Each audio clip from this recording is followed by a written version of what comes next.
كان حلم بيه كل شاب وشابة في مصر من 2018، إنه يكون واحد من عيلة ملتقيات لوجوس للشباب اللي بينظمها ويرعاها قداسة البابا تودروس بنفسه.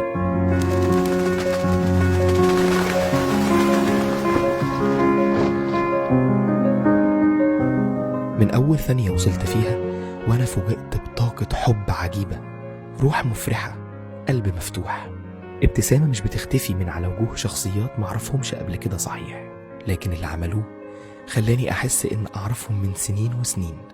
دخلت أوضتي وشفت قد إيه الأوضة في منتهى الجمال، وكمان الخدام حاطين لكل واحد مفاجآت كتير على سريره. وصحينا أول يوم، صحينا وصلينا باكر وأخدنا دراسة رائعة في الكتاب المقدس. استمتعنا بعد كده بكلمة من نيافة الأنبا ميخائيل، وإزاي مهما كانت إمكانياتنا صغيرة ومحدودة إلا أن الله قادر إنه يستخدمها ويثمر بيها الكثير. وبعدين رحنا استعدينا لحفلة الافتتاح اللي كانت شيقة وحلوة جدا، ووجود كورال إلمس إيدينا اللي سمعنا كلمة ربنا من على لسانهم، وكمان شفنا سكتش اتعلمنا منه إزاي ناخد خطوة إيجابية في حياتنا. بدأ تاني يوم مع قداس في السماء مع قداسة البابا، وأخدنا صورة جماعية كبيرة قوي قدام كنيسة التجلي وإحنا بنسبح ونقول كنيستي كنيستي كنيستي هي بيتي هي أمي هي سر فرح حياتي. وتعرفنا بعد كده على شخصية جميلة وناجحة، وهو رجل الأعمال كريم سامي سعد، واللي كلمنا عن إزاي نقدر نأسس مشروع خاص ونطوره. أما بعد كده كان خدام مركز السفينة منتظرنا بأعمال فنية كتير خالص غاية في الروعة والجمال. اشتغلنا في أكثر من عمل وكنا فرحانين جدا جدا.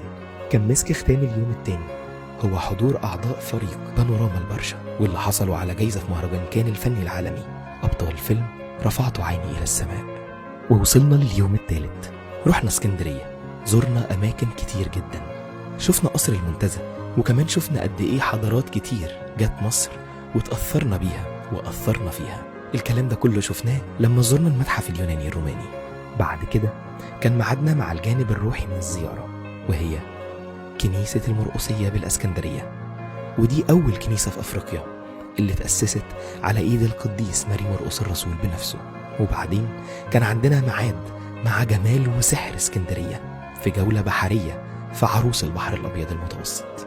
وبدأنا اليوم الرابع وكان معادنا مع شخصية عظيمة، لواء طيار مقاتل سمير عزيز، وعرفنا إزاي كانت تحديات كتير قدامه في حرب أكتوبر، لكن إزاي الله استخدمها وكان دايما واقف جنبه.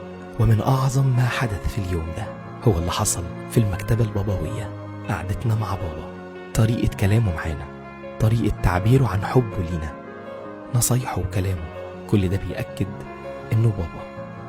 وكانت نهاية ولا أروع اليوم مليء بالمفاجآت، وإزاي كانت بانوراما أتحبني هي سبب إننا نتعلم حاجات كتير حلوة وعظيمة في حياتنا. اليوم الخامس كان مختلف جدا. اليوم حصل فيه حدث لوجوس فير، وهو عبارة عن معرض كبير افتتحه قداسة البابا بنفسه، ومعاه دكتورة نبيلة مكرم واللواء إسماعيل الفار. والأول مرة في حياتي أحضر عيدة قداسة البابا كده لايف، واللي كلمنا فيها عن الامتنان والانتماء والرضا. وبعد العظة كانت فرحة حلوة جدا إن يكون لينا لقاء مفتوح مع سيدنا قداسة البابا. وطبعا الخدام ما نسيوش إن يكون في فقرة في الملتقى عن مواهبنا. أما في اليوم السادس كان معادنا مع زيارة تاريخية للعاصمة الإدارية الجديدة اللي زرنا فيها مدينة الثقافة والفنون، وزرنا كمان كاتدرائية ميلاد المسيح الأكبر في الشرق الأوسط وإفريقيا.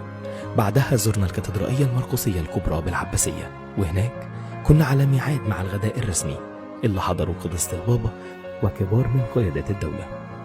والتقطنا الصورة الرسمية مع بابا تودروس من أمام مبنى الكاتدرائية ورجعنا البيت. وكانت بداية اليوم السابع عبارة عن مزيج بين حضارتنا المصرية القديمة وبين الحداثة والتكنولوجيا. هو ده اللي لمسناه في كل ركن من أركان المتحف المصري الكبير. إن كان أحد يخدمني فليتبعني، وحيث أكون أنا هناك أيضا يكون خادمي. ده كان شعارنا في بيت القديس سمعان الخراز مع أكثر من 600 طفل من أطفال الجالية السودانية وزي ما علمنا قداسة البابا لما سلم على 600 طفل من الجالية السودانية بنفسه. لكن ده مش جديد على بابا المحبة وبابا الطفولة وبابا الشباب. ورجعنا لوجوس وخلاص آخر ليلة عملنا اجتماع صلاة في السماء وكنا كلنا لابسين أبيض. وخلاص اليوم الأخير صحينا وقداسة البابا قعد يسمع من كل واحد فينا رأيه في الملتقى، وكل واحد فينا فرح بإيه وتعلم إيه. وبعدين دخلنا قاعة المجمع المقدس علشان نبدأ سيمينار الشباب، ورحنا بعد كده نجهز علشان حفلة ختام الملتقى، حفل ختام أسبوع اتمتعت فيه بجذوري، حفل ختام راجع منه وأنا مقرر إني هاخد خطوة.